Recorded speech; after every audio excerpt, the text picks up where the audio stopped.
Hey guys, as always, thanks for stopping by. So the Kenosha Kid used a black rifle to turn a pedophile's head into a canoe, yet the Black Rifle Coffee Company wants nothing to do with it. Have they pooped the bed? Let's talk about that. Hey, today's episode is brought to you by all of you patrons. I can't believe I got through all that in one take. You patrons are fantastic. Thanks for every thumbs up. Y'all are rocking. Appreciate all of y'all. And thanks to the gentleman who left me a message to say that my new setup here looks like an Applebee's. That hurts a little bit, but it's also funny because now it's true. Welcome to Applebee's. Let's talk about the whole situation going on actually this weekend with Black Rifle Coffee Company. I got a few notes here. I want to hear what you have to say as always. I don't care what a private business does. I don't. I think every private business should be able to do anything they want to, but I also reserve the right to have an opinion on that, including Black Rifle Coffee Company. Now, if you're not familiar with them, they blew up in 2017 after Starbucks said that they were going to hire 10,000 refugees. And so Starbucks says they're going to hire 10,000 refugees. Black Rifle Coffee Company, a fledgling coffee company, they said they were going to hire 10,000 vets. It's pretty cool. They blew up overnight. Now, if y'all are not familiar with them, they're big. $80 million company last year in 2019. They're expected to grow this year even during the pandemic.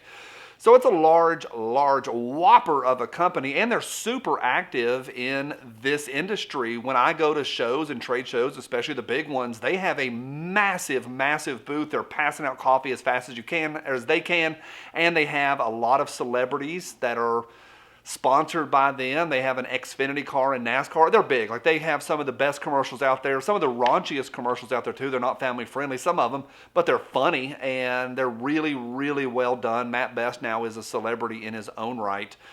So they're big. Now the Kenosha Kid is now out of jail, and his ransom was paid. I find it just super, I was going to do a video on this today, but I got distracted with Black Rifle. I find it super discouraging that we have to give money to the government to get somebody out who is innocent until proven guilty. AOC, of course, had an opinion on that, and she played the race card. She, of course, doesn't know the difference between a race and a religion. Yeah, moron. So the Kenosha Kid is out, and this pic, I'll put this pic up right here, started circulating this week or this weekend, and people are showing, hey, Kenosha Kid drinks Black Rifle coffee.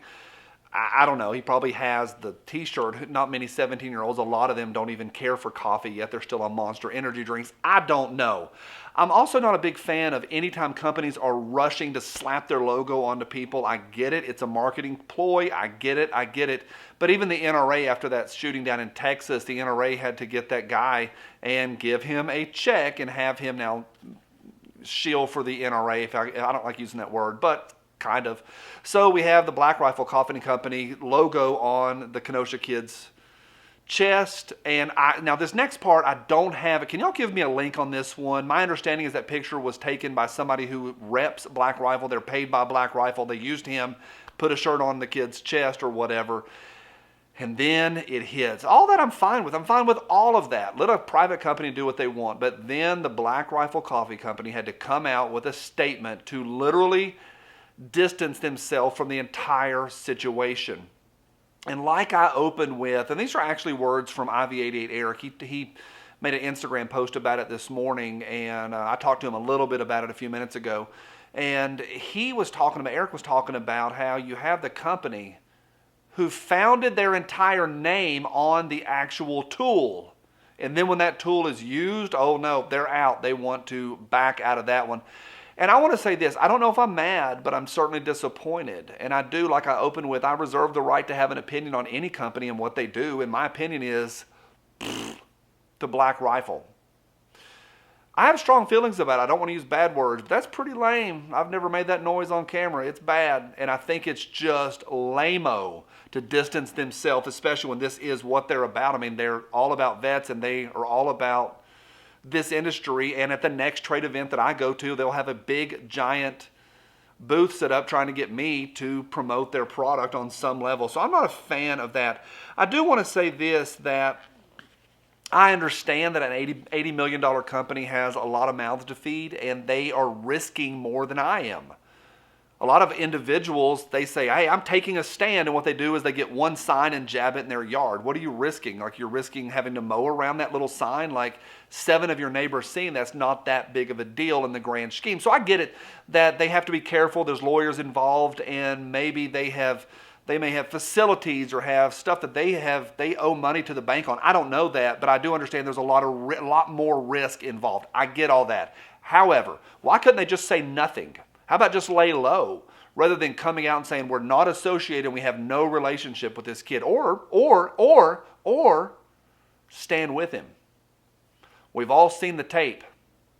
He used a tool as a minor to protect himself. And I think that's pretty fantastic. I stand with the Kenosha kid. Unless you all give me more information that I haven't seen, knowing what I know right now, I stand with him.